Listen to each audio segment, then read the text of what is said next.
Students, this is Zaman ला। आप देख रहे हैं जमान अकेडमी। आज हम क्लास इंटर से एक और टॉपिक करने जा रहे हैं। टॉपिक का नाम है न्यूरॉन। तो सबसे पहले बात आती है कि न्यूरॉन्स होते क्या हैं। तो simply neurons are the functional and structural units of the nervous system. हमारा जो नर्वस सिस्टम है ये सारा बना हुआ है किसका? न्यूरॉन्स का बना हुआ। और इनका काम क्या होता है कि ये एक स्पेशलाइज्ड होते हैं किस चीज़ के लिए? For transmitting signal. ये सिग्नल्स को ट्रांसमिट करते हैं मैसेजेस को from one location to another location of the body. हमारे बॉडी के अंदर जो है एक जगह से दूसरी जगह जो मैसेज जाता है, ये मैसेज को ट्रांसमिट करने का किसका काम होता है? तो ये होता है सिंपली न्यूरॉन का। अगर हम न्यूरॉन के स्ट्रक्चर की बात करें तो न्यूरॉन का स्ट्रक्चर कुछ ऐसा है कि इसके पास एक बड़ा स्ट्रक्चर होता है, सेंट्रल सेल बॉडी होती है जिसको हम कहें बड़ी सेल बॉडी होती है, जिसको सोमा भी कहा जाता है। इस सोमा के अंदर या सेंट्रल बॉडी के अंदर, सेल बॉडी के अंदर न्यूक्लियस होता है। उसके साथ साथ इसमें कुछ सेल के ऑर्गेनेल वगैरह होते हैं साइटोप्लाज्म में। न्यूक्लियस के साथ साइटोप्लाज्म होता है। अच्छा, इन ऑर्गेनेल्स में हमारे पास निजल्स बॉडी होती है या ग्रेन्यूल्स होते हैं जो हमारे होते हैं किसके? ग्रुप होते हैं राइबोसोम्स के। उसके साथ साथ इनके पास सिर्फ एंडोप्लाज्म रेटिकुलम भी होता है। उसके साथ साथ जो इनके रिलेटेड जो प्रोटीन्स होती हैं, इनकी एक मेम्ब्रेन होती है, उस मेम्ब्रेन को हम कहते हैं न्यूरोलीमा। ठीक है। और इनका जो मेन फंक्शन होता है, हमारी जो सेल बॉडी होती है उसका मेन फंक्शन होता है कि बनाती है हमारे लिए कुछ न्यूरोट्रांसमीटर्स। जो केमिकल्स होते हैं स्टोर होते हैं सेक्रेटरी वेसिकल्स की फॉर्म में एक्सोन्स के एंड में। अब देखें, ये हमारे पास है एक्सोन। ये हमारे पास किसका स्ट्रक्चर है? तो ये स्ट्रक्चर हमारे पास है एक्सोन्स का। ठीक है, तो ये हमारे पास एक्सोन्स का स्ट्रक्चर है। सबसे पहले बात हमारे पास आती है सोमा। तो ये जो स्ट्रक्चर हमारा है इसको हम कहते हैं सोमा। सोमा का दूसरा नाम क्या है? सोमा का दूसरा नाम है सेल बॉडी। इस सोमा के अंदर हमारे पास एक सेंटर में न्यूक्लियस है। ठीक है, सेल है तो न्यूक्लियस होगा। नंबर नेक्स्ट के हमारे पास इधर जो है ये रफ एंडोप्लाज्म रेटिकुलम भी है। ठीक है, उसके अलावा हमारे पास ये स्ट्रक्चर जो है ये पूरा सेल बॉडी का। ठीक है, और इस सेल बॉडी के ऊपर कुछ प्रोसेसिंग निकल रही हैं। ये प्रोसेसिंग जो है इनको हम कहते हैं डेंड्राइट्स। ठीक है, नेक्स्ट है एक्सोन। इधर ये हमारे पास एक्सोन हिलॉक शुरू होता है, जहाँ से सेल बॉडी से एक्सोन शुरू होगा इसको हम कहते हैं एक्सोन हिलॉक। फिर हमारे पास जो है एक्सोन शुरू होता है, ये हमारा पूरा आ रहा है एक्सोन। ये जो पूरी लाइन आ रही है, जो बंडल आ रहा है, इसको हम पूरे को क्या कहते हैं? एक्सोन कहते हैं। देन अगर हम देखते हैं एक्सोन के एंड में हमारे पास इधर पाए जाते हैं एक्सोन टर्मिनल। कुछ हेयर लाइक स्ट्रक्चर्स हैं, इन हेयर लाइक स्ट्रक्चर्स को क्या कहा जाता है? एक्सोन टर्मिनल कहा जाता है। अब ये जो स्ट्रक्चर बना हुआ है न्यूरॉन का, तो ये है माइलिनेटेड एक्सोन है। माइलिनेटेड मतलब कि इसके ऊपर एक शीट लगी होती है। ठीक है, और इस माइलिन शीट को हम वजह से इसको हम कहते हैं माइलिनेटेड न्यूरॉन। इधर से ये इम्पल्स हमारी इस डायरेक्शन में ट्रांसमिट करेगी। ठीक है, और ये कुछ सेल्स हैं जिनके ये बने हुए होते हैं, इनको हम कहते हैं शिवॉन सेल्स। बेसिकली शिवॉन सेल्स क्या बनाता है? ये जो माइलिन शीट होती है इसको बनाने में हेल्प आउट करते हैं। आगे चलते हैं तो आगे हमें पता चलता है कि इसके जो हैं कुछ पार्ट्स के बारे में हमें पता चलता है, जिनके बारे में हम ऑलरेडी पढ़ चुके हैं, मैं बता चुका हूँ। डेंड्राइट्स, डेंड्रॉन से निकला है, ट्रीज इसकी मीनिंग है। तो ये ब्रांचेस हैं जो एक्सटेंड करती है outward from the cell body. ये सेल बॉडी से बाहर की तरफ होती हैं। ठीक है, जो स्पेशलाइज्ड होती हैं किस चीज़ के लिए? To respond the signal. Signal जो आता है ना बाहर से या किसी दूसरे न्यूरॉन से या कहीं हमारे एक्सटर्नल इन्वायरमेंट से, तो ये ब्रांचेस क्या करती हैं? उनके लिए लार्ज सरफेस एरिया प्रोवाइड करती हैं कि ज़्यादा से ज़्यादा सरफेस एरिया प्रोवाइड किया जाए ताकि मैसेज को रिसीव किया जा सके। देखिए, ये हमारे पास जो है ऐसे डेंड्राइट्स थे। ठीक है, तो ये जो हैं ये हमारे पास डेंड्राइट्स क्या करती हैं? इधर से कोई भी स्टिमुलाई वगैरह ये रिसीव करते हैं। नंबर दूसरा एक्सोन। तो एक्सोन जो है लॉन्ग फाइबर होती है जो एक्सटेंड करती है outward from the cell body, और ये हमारे लिए क्या बनाती है कि न्यूरॉन को लंबा सेल बनाती है। ठीक है, जैसा कि हमें पता है कि न्यूरॉन्स को सेल्स लॉन्गेस्ट सेल्स कहा जाता है। अच्छा, ये क्या करते हैं? साइटोप्लाज्म जो एक्सोन का होता है इसको हम क्या कहते हैं? एक्सोप्लाज्म कहते हैं। जो कवर्ड होता है एक लेयर से, उस लेयर को हम कहते हैं एक्सोलीमा। प्राइमरी जो इन्वॉल्विंग होती है इनकी कि क्या होता है कि इलेक्ट्रिकल सिग्नल जो होते हैं उनको बॉडी से न्यूरॉन की एडिंग तक लेकर जाना या ट्रांसमिट करना दूसरे न्यूरॉन को या इफेक्टर्स को। नेक्स्ट हमारे पास जो आता है वो है हमारे पास न्यूरोग्लाइल सेल्स। न्यूरोग्लाइल सेल्स स्ट्रक्चरली और फंक्शनली न्यूरॉन्स को सपोर्ट करते हैं। हमारे जो न्यूरॉन्स होते हैं ना, ये बेसिकली सपोर्टेड होते हैं कुछ दूसरे किस्म के सेल्स के, उन सेल्स को हम कहते हैं ग्लाइल सेल्स, ठीक है। अच्छा, इनका जो है, इनको कलेक्टिवली बेसिकली सिंगुलर इनका हमारे पास गिलाइल कहा जाता है। अगर हम इनकी कलेक्टिवली कहेंगे तो इनको न्यूरोगिलिया कहा जाता है।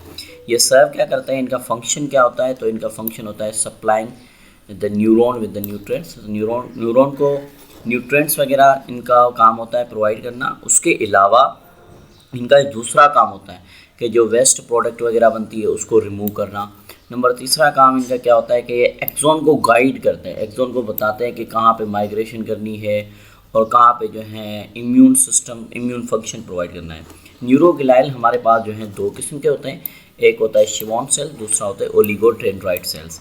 अब शिवॉन सेल्स और ओलिगोडेंड्राइट सेल्स की हम बाद में बात करें। अगर देखिए, ये हमारे पास है सेल बॉडी, ठीक है, ये सेल बॉडी है और ये हमारे पास आ रहा है आपका जो है न्यूरॉन का क्या आता है, एक्सोन।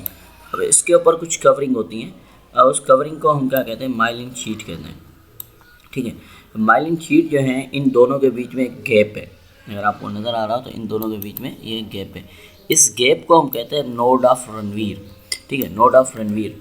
तो ये हमारे पास क्या होता है कि जो माइलिन शीट होती है, माइलिन एक्सोन होते हैं, तो इनसे जो न्यूरॉन का जो ट्रांसमिट होता है मैसेज, वो होता है गस्टेटरी ट्रांसमिट या सोल्टेटरी, ऐसे जंपिंग फॉर्म में जो है ट्रांसमिट होता है मैसेज, ठीक है।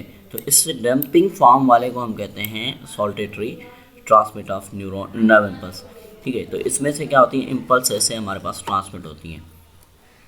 अब देखें ये क्या हो रहा है, ये एक्शन पोटेंशियल हो रही है। अब एक्शन पोटेंशियल क्या होती है, मतलब मैसेज जब ट्रांसमिट हो रहा होता है, जब मैसेज हमारे पास स्टिमुलाई आ चुका होता है तो हमारे न्यूरॉन से मैसेज जा रहा होता है, तो ये हमारे पास है अनमाइलिनेटेड वाला। अब देखिए इसमें जो है मैसेज ऐसे फ्लो कर रहा है डायरेक्ट, लेकिन उसमें क्या हो रहा था, उसमें जस्ट जंपिंग हो रही थी। तो ये इन दोनों में मेजर डिफरेंस है, ठीक है। अब माइलिन शीट भी हमारे पास दो किस्म के सेल्स की बनी होती है। तो इसी तरीके से जो शिवॉन सेल्स होते हैं, ये कहाँ पे प्रोड्यूस करते हैं अपनी माइलिन शीट, तो ये करते हैं पीएनएस पे, पेरिफेरल नर्वस सिस्टम के ऊपर करते हैं, ठीक है। जबकि ओलिगोडेंड्राइट जो हमारे सेल्स होते हैं, ये कहाँ पे प्रोड्यूस करते हैं माइलिन को, हमारा जो सेंट्रल नर्वस सिस्टम होता है वहाँ पे प्रोड्यूस करते हैं। एक्सोन जिनके पास माइलिन शीट होती है उनको क्या कहा जाता है, माइलिनेटेड फाइबर्स कहा जाता है, ठीक है। और जिनके पास नहीं होती उनको कहा जाता है अनमाइलिनेटेड फाइबर्स, ठीक है। एक नॉन माइलिनेटेड पार्ट होता है हमारे दो एक्सोन्स के बीच में, शिवॉन सेल्स के अंदर इनको कहा जाता है नोड ऑफ रणवीर, या इनको कहा जाता है न्यूरोफाइब्रल नोड्स। नेक्स्ट हमारे पास आती है कि हमारे पास जो न्यूरॉन्स की टाइप्स हैं, हमारे पास तीन किस्म के न्यूरॉन्स होते हैं, ठीक है। फंक्शनली इनको तीन हिस्सों में रखा गया, तीन ग्रुप्स में रखा गया। एक होता है सेंसरी न्यूरॉन को अफेरेंट न्यूरॉन भी कहा जाता है। इनका सिंपल काम क्या होता है कि ये सेंसरी ऑर्गन से मैसेजेस को लेकर जाते हैं हमारे सीएनएस के पास। देखें ये कहाँ पे पाए जाते हैं, ये हमारे सेंसरी ऑर्गन्स में पाए जाते हैं, जैसा कि आइज़ हैं, नोज़ हैं, स्किन है, टंग है, या हमारे पास हेयर है। ये नए सेल्स क्या करते हैं, ट्रिगर करते हैं केमिकल्स को और फिज़िकल इनपुट हमारे इन्वायरमेंट से, जैसा कि साउंड हो गया, हीट हो गई, लाइट हो गई। और ये क्या करते हैं, सेंसरी जो न्यूरॉन्स होते हैं ये फैसिलिटेट करते हैं किस चीज़ को, कि मूवमेंट सेंसरी इम्पल्स को। जो सेंसरी इम्पल्स हमारे पास होता है उसको लेकर रिसेप्टर से कहाँ तक लेकर जाते हैं, सेंट्रल नर्वस सिस्टम के पास। जबकि दूसरा हमारे पास जो है जिसको हम कहते हैं मोटर न्यूरॉन को कहा जाता है इफेरेंट न्यूरॉन, ठीक है। वो सीएनएस की तरफ मैसेज को लेकर आ रहा है, ठीक है। ये आ रहा है हमारे पास सीएनएस की तरफ मैसेज लेकर आ रहा है, जबकि जो मोटर न्यूरॉन है ये मैसेज को लेकर जा रहा है, ठीक है। तो इसको हम कहते हैं इफेरेंट।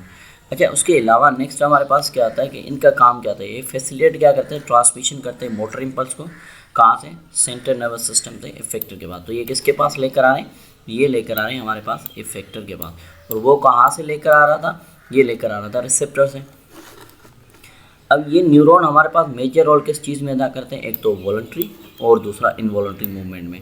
इसमें वॉलंटरी क्या होती हैं, वॉलंटरी मूवमेंट वो होती हैं जो हमारे कंट्रोल में हो, ठीक है। जैसे हमारे स्केलेटल मसल्स हैं, हैंड्स की मूवमेंट वगैरह हो गई, ये हमारे कंट्रोल में।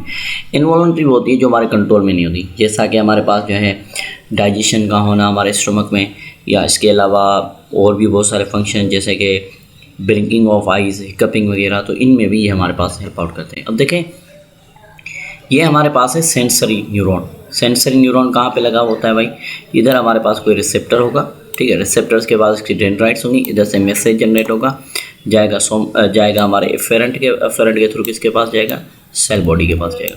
सेल बॉडी ने क्या किया, एक्सॉन, ठीक है। अब मेन चीज़ ये आती है कि इनका स्ट्रक्चर जो है कैसे पता चले कि इससे डेंड्राइट कौन सा है तो और एक्सॉन कौन सा है। तो डेंड्राइट के लिए सिंपल ये है कि जो मैसेज लेकर जाए हमारे किसके पास, सेल बॉडी के पास, वो डेंड्राइट है, और जो सेल बॉडी से मैसेज लेकर जाएंगे वो एक्सॉन है। अब देखें ये सेल बॉडी से मैसेज आगे जा रहा है, एक्सॉन ने मैसेज दिया किसी दूसरे को। अब देखें ये जो है ना, ये एक्सॉन टर्मिनल है और ये किसी दूसरे न्यूरॉन के डेंड्राइट्स हैं, ठीक है। अब ये जो है हमारे पास इधर से ट्रांसमिट होगा, फिर ये हमारे दूसरे सेल बॉडी, फिर इधर से हमारे पास जो है एसोसिएटिव न्यूरॉन शुरू होता है, मतलब कि जो हमारा इंटर न्यूरॉन है, ठीक है। अब ये मैसेज आगे ट्रांसमिट करेगा मोटर न्यूरॉन को, और मोटर न्यूरॉन किसको भेजेगा, हमारे किसी भी टारगेट ग्लैंड को या टारगेट सेल को। अब देखें ये दोनों, ये हमारा जो है सेंसरी न्यूरॉन और मोटर न्यूरॉन दोनों माइलिनेटेड है, और ये वाला हमारा क्या है, अनमाइलिनेटेड सेल्स है, न्यूरॉन है, ठीक है। अच्छा, देन हमारे पास लास्ट जो टाइप आती है उसका नाम है इंटर न्यूरॉन। तो इंटर न्यूरॉन क्या है, ये हमारे एसोसिएशन न्यूरॉन होते हैं, ये मीडिएटर होते हैं किसके बीच में, सेंसरी और मोटर न्यूरॉन के बीच में, सेंट्रल नर्वस सिस्टम में पाए जाते हैं। ये हेल्प करते हैं हमारे पास स्मूथ ट्रांसमिशन ऑफ सिग्नल्स की, ये हमारे पास सिग्नल्स को स्मूथली ट्रांसमिट करने में हेल्प आउट करते हैं। तो आज का हमारा टॉपिक इधर कंप्लीट होता है, इंशाल्लाह मिलते हैं नेक्स्ट टॉपिक में, तब तक के लिए अल्लाह हाफ़िज़।